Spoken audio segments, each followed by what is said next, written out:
What a beautiful song.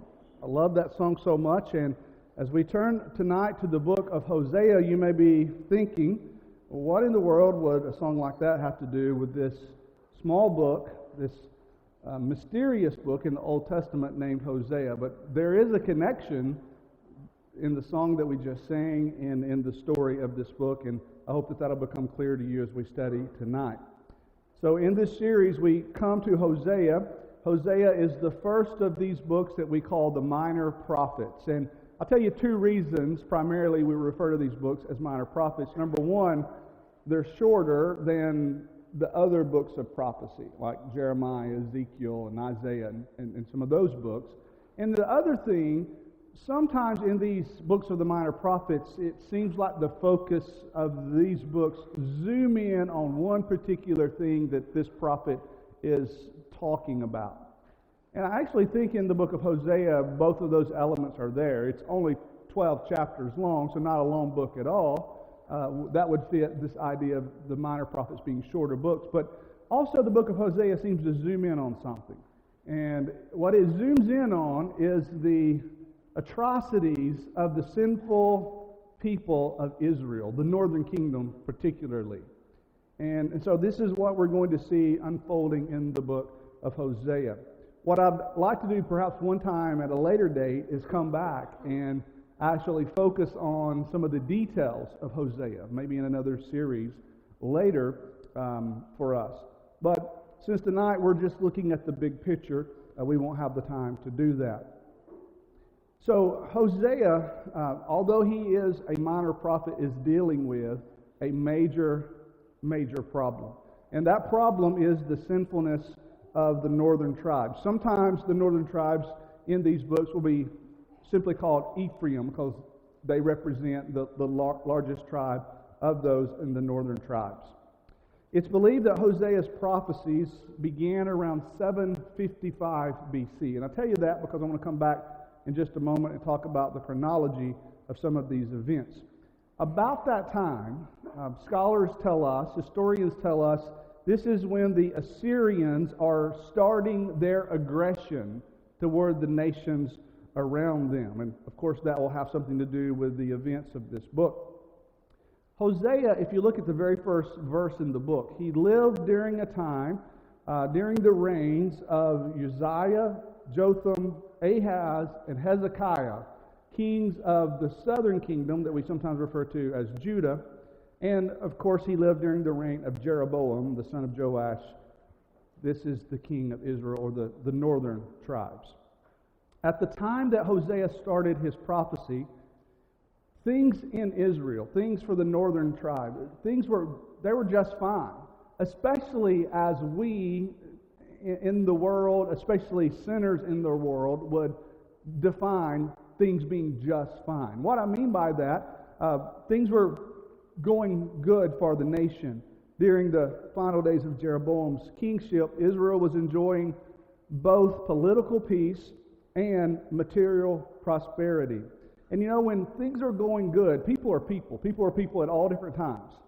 And it doesn't matter if it would have been back in those days or if it's today, people are going to be people. And when things are going good, they sometimes don't want to deal with any problems. They just assume everything is okay. Why should we deal with any problems? And another thing that people will do when things are going well is they will ignore those who say there are problems. And if it's a spiritual advisor, maybe what they would in those days call a prophet, or in these days we call a preacher, some will say, things are going great. Why are you bothering us? Why are you telling us something's wrong? And very often, when things are going well, people will ignore those who are trying to give spiritual advice. And it seems that that was probably taking place in the ministry and in the prophetic work that Hosea was doing in these days. More than likely, people just weren't listening. They weren't paying attention. Because he came along when things were going well, and he started speaking words like judgment and chastisement and punishment. He said that God is going to raise up Assyria, a nation that they had good feelings about at that point, and he says he is going to use them to punish you. But the people didn't like the sound of this, and they were saying things kind of like, that's not God. That's not how we understand God. That's not who God is. Does that sound familiar to what people might say today if we were saying such things? If we were saying that God is a God of judgment, and God is a God of equity, and God is a God of punishment. People would say the same thing. That's not the God that I read about in the Bible. And that seems to be what the people were saying in those days. But Hosea reminded them that this is God. That is who God is. Because God is a God of love, it also means that He wants people to see things as they really are. And He wants people to listen to Him. And if things are wrong, He wants them to change. He wants them to do sometimes things that may be difficult for them for their betterment. But once again, the people didn't seem to listen, and they would say something like, well, if that's the God that you're talking about, then how can He allow these Assyrians to do what you say that He is going to do with them? I like how someone said people were probably polite to Hosea's face, but they sneered behind his back. And so he was given the nice and harmless treatment. Oh, there comes Hosea.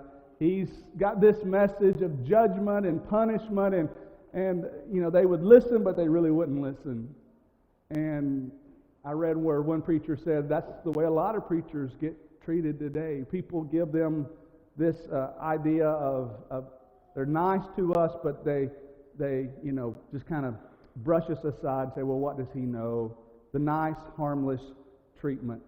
The story is told of an Anglican clergyman, and he said what bothered him the most during the time of the Battle of Britain were some of the signs that they put up in the public squares. And it said, these signs read like this: all persons must register for the draft except women, children, idiots, and clergymen.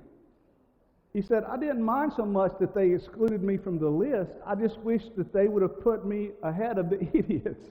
And so sometimes preachers feel like they get put down and they're not appreciated and they don't get listened to.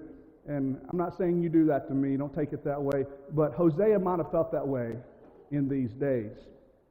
So the people said, things are okay, Hosea. What's all of this about judgment and punishment to come? But things weren't okay as God measures things, because there was moral corruption and there was spiritual bankruptcy in those days. And as we all know too well, sin eventually takes a toll. And that was coming. Upon Jeroboam's death around 753 BC, a couple years after Hosea was called to start saying some of these things, 2 years later when Jeroboam, who had led the prosperity and the peace, so to speak, when he died, trouble started to prevail. Israel started to decline rapidly until her overthrow by the Assyrians some 20 years later. 4 of Israel's next 6 kings were assassinated while they were actively serving on the throne. This is just a picture, a small picture of what started to happen with the nation. So these are the things that are going on when Hosea comes with this message of, if you don't straighten up, God is going to punish you and He is going to send you away into captivity. So it's with that initial information that I would like to suggest these awful conditions set the stage for 3 things that I want to share with you this evening that I think are very, very important gleanings for us to consider. Number 1, in the book of Hosea, there is a symbol that is amazing. Now, I said there are 14 chapters, but you really can see most of this in chapters 1, 2, and 3. This symbol that is amazing. In these 3 chapters, there is this prophetic symbol that actually paints a picture about how God feels of Israel and how Israel is treating Him.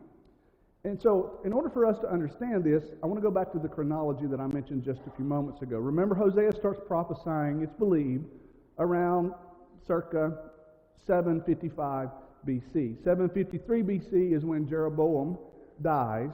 And then it's in that next 20 years where all this chaos starts to occur with the kings being assassinated.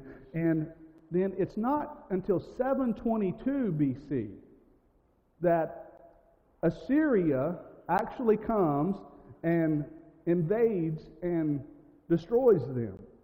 So you've got this series of events that began when Hosea starts to prophesy, 755, and it's not until 722 that people are going to actually say, look, what Hosea said is going to happen, is happening to us right now. And so I think that is why this is important to realize, because when Hosea comes on the scene, 755, and he starts saying all of these things are going to happen, you know how Israel probably feels about themselves? Israel says everything's good. They, spiritually speaking, are probably saying, we're good, we're faithful. Why in the world would our God do this to us?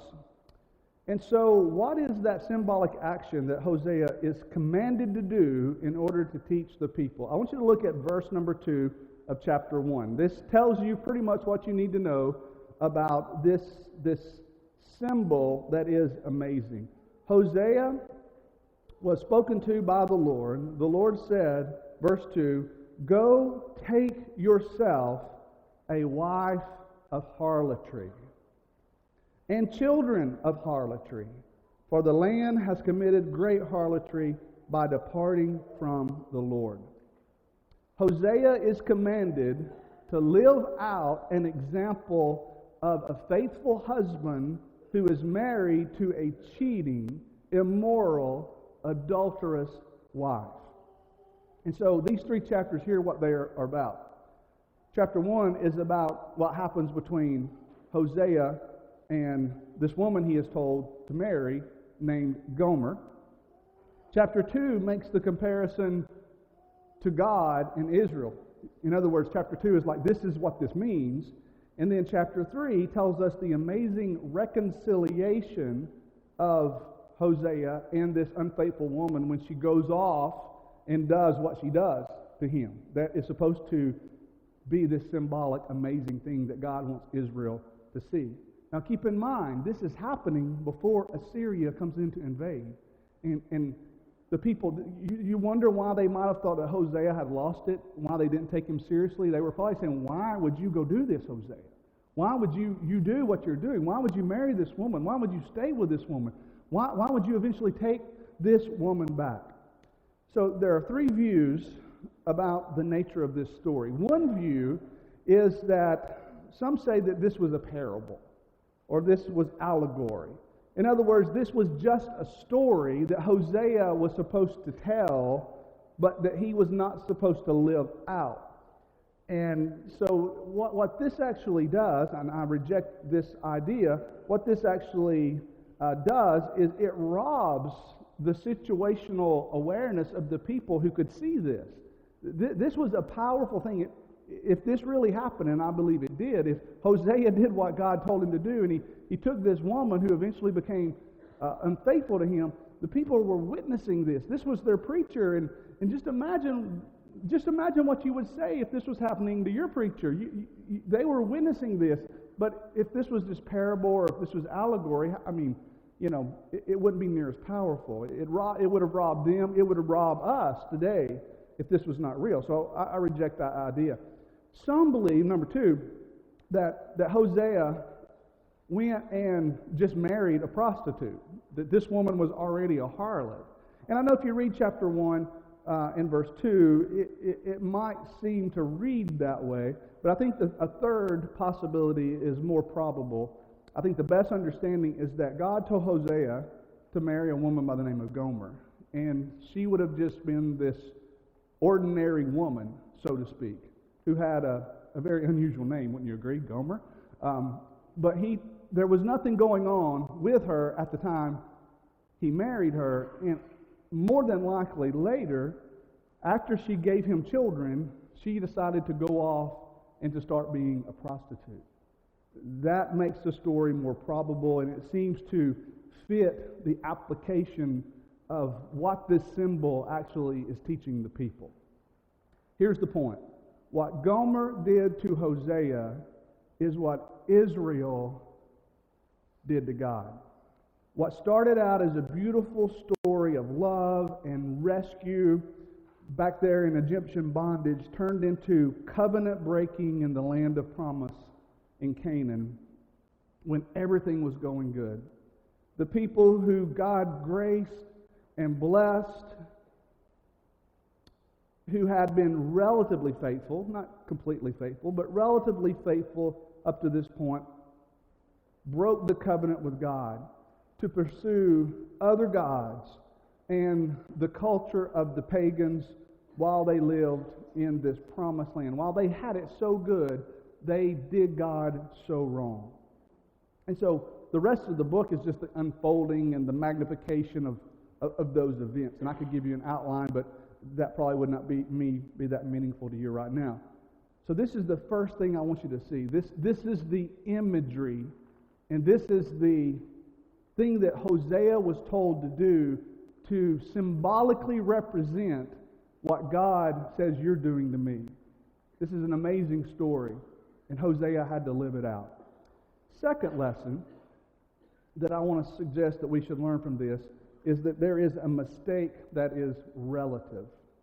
A mistake that is relative. Now, in the second born to Hosea and Gomer, if you keep reading in chapter 1, it goes on to say that this woman, Gomer, gives him 3 children. And in the second born of these children, there is a reference to a serious mistake that the people make in those days. If you look at chapter 1, verse 6, she conceived again, she bore a daughter. Then God said to him, call her name Lo Ruhumah, for I will no longer have mercy on the house of Israel, but I will utterly take them away. This young lady's name in their native tongue meant not pitied. God would no longer have pity on the people. The names of all 3 of these children, if we had more time, we'd go into that. They all represented what God's going to do with the people as he punished them. But the interesting thing that I want to point out in verse 7 is he says, yet I will have mercy on the house of Judah. So he's saying, Israel, the northern tribe, I have no pity anymore. I have no mercy, but I will have mercy on the house of Judah, southern tribe. Will save them by the Lord their God, and will not save them. And so I think that this was taking place with the northern tribe, with Israel, will not save them by bow, nor by sword, or battle, by horse, or horseman. What those terms are synonymous with to us today would be how we in this country, in any other country in our modern world, might have warfare that we're putting our trust in, or a leader that we're putting our trust in. And so what am I saying? In those days, Israel had made the mistake of aligning themselves with 2 countries that, if you think about it, it just kind of wants you, you want to, it's kind of like it's blowing your mind when you think about it. Because they made this mistake, they made a political pact with these 2 countries, Egypt and Assyria. Now, if you look over in chapter 12, verse 1, you'll see a reference to this. Hosea chapter 12 and verse 1, both the Assyrians and Egypt are mentioned there. And then in chapter 14 and verse 3, specifically, the Assyrians are mentioned. Hosea was to prophesy, Assyria shall not save us. So they had made this political pact with, first of all, Israel. Who's Israel? Or rather, Egypt. Who's Egypt? They are the ones for 400 years that had kept them in bondage and had done them wrong for 400 years. Did they not remember these things?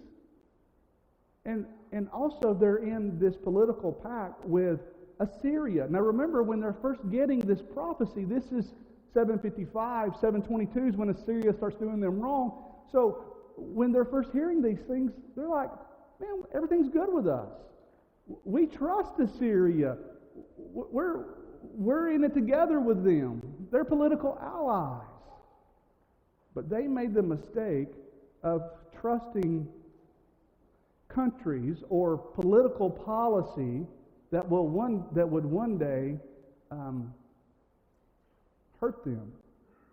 And you can see that so plainly as these things start to unfold. You say, well, how does that apply to us? I don't have a whole lot of time to go into this, but let me suggest that we must be careful that we do not see loyalty to a country, to any country, but especially our country, as more important than our relationship to God. We've got to be so careful about this. And so what does that mean? If my concerns and my worries are more centered on politics than they are on the kingdom of God, I've got my priorities out of order. That's what I'm saying. And in those days, instead of trusting God, they were more comfortable with trusting Egypt and Assyria. And that is a mistake that we shouldn't make. And it's relative to our lives today. Third and last important lesson for us to learn, and that is there is an outlook that is hopeful. I said a moment ago, after we sang that beautiful song, In Christ Alone, what is the connection here to the story of Hosea? Go over to chapter 3, Hosea chapter 3. Now, when you get there, turn quickly back to chapter 1. I want to point out something where it says in chapter 1 and verse 2, go take yourself a wife of harlotry. It's believed that this is a prolepsis. In other words, it is anticipating, this is what I think happened here, God is anticipating that Gomer will eventually become a harlot or a prostitute. At the time he married her, I don't think she probably was. But eventually, she would become unfaithful. And so, what is Hosea going to do when this woman he married that he loved, who in some ways you would believe must be attractive, because other men wanted her, remember, as she becomes unfaithful, other men wanted her, and also a woman who became the mother of his 3 children. What is he going to do when all of a sudden she does him wrong? What is he going to do? Well, God tells him what to do. God says, you go get her back. So, in the course of these events, he marries her, has 3 children with her, things you would imagine are hunky-dory, so to speak, everything's good, and all of a sudden she decides, I think I'd rather be a prostitute than a mother and a wife to my husband, Hosea, and my 3 children. And what's Hosea going to do? Look at chapter 3. Very short chapter, only 5 verses. Then the Lord said to me, go again, love a woman who is loved by a lover and is committing adultery, just like the love of the Lord for the children of Israel, who took to other gods and loved the raisin cakes of the pagans. God says, go get that unfaithful woman, your wife. Go get her and love her again. So I bought her for myself, verse 2 says, for 15 shekels of silver and 1/2 homers of barley. More than likely, she had gone through a series of events that eventually left her for sale. Somebody was going to sell her. She was nasty. She was worn out. And nobody wanted her. The price that he paid for her, 15 shekels of silver, is about half what you would pay for a common slave. She wasn't even worth half as much as a slave. And he threw in a little barley along with that. He says, I bought her. And I said to her, you stay with me many days. You shall not play the harlot, nor shall you have a man. So too, I will be toward you. He basically says, I'm buying you back. You're not going to act like that anymore, but I'm going to still love you. I am going to take you back, and I am going to love you. And so verse 4 says, For the children of Israel shall abide many days without king or prince, without sacrifice of sacred pillar, without ephod or terapin. Afterward, the children of Israel, here's the key, afterward, the children of Israel shall return and seek the Lord their God and David their king. They shall fear the Lord and his goodness in the latter days. This idea of afterward, in the latter days, there is going to be hope. There is going to be hope. Despite their sin, there is still going to be hope for some who would come later. And you know, when you read in your New Testament about the gospel going out and being preached, the gospel of Jesus Christ, the message that in Christ alone your hope can be found, when that message was preached, it was preached to the house of Israel, to their descendants, and also to the Gentiles. In chapter 14, there is a tree that is being described. It's like God has prepared this tree, and this tree is going to be a place for the people to gather and have nourishment, and it's going to be for their protection. You can read about it. We don't have time to go into it in chapter 14. But I'll tell you the only reason God could use that metaphor there about the tree in Hosea chapter 14. The only reason he could do that is because he was planning to put a tree on the hill of Calvary. That's the only reason he could do that. The ultimate tree that he would prepare would be the cross for Jesus, his son, to die on it, to give anybody who would come back to him the hope to live forever and to live with him one day. And that is the takeaway, the gospel takeaway from the book of Hosea. This one last image I want to share with you, I think perhaps describes what it might have looked like that day when Hosea went and he rescued Gomer. Remember, she was this slave. She was this no good person that was for sale, and he went there and nobody would bid on her. And he finally got to the point where he said, I'll give 15 shekels and this barley for her. And I don't know what she looked like, but you can only imagine he picked her up and he carried her away and he said, you're coming home with me. You're going to be faithful to me, and I'm going to be faithful to you. And that's what God is saying to us today. He wants us to be faithful to him, and he is going to be faithful to us. It's a message of hope, really, from Hosea. If we can assist you today to become a child of God, in the New Testament sense, to be baptized into Christ and to start following him, we want to be able to do that. Or if you have been like Gomer and you've been unfaithful to your Lord, it's time to make a big change in your life. And we want to be able to assist you. That's why we're going to sing this song together. And if you need to come, please do as we stand and as we sing. Oh God, you are my God.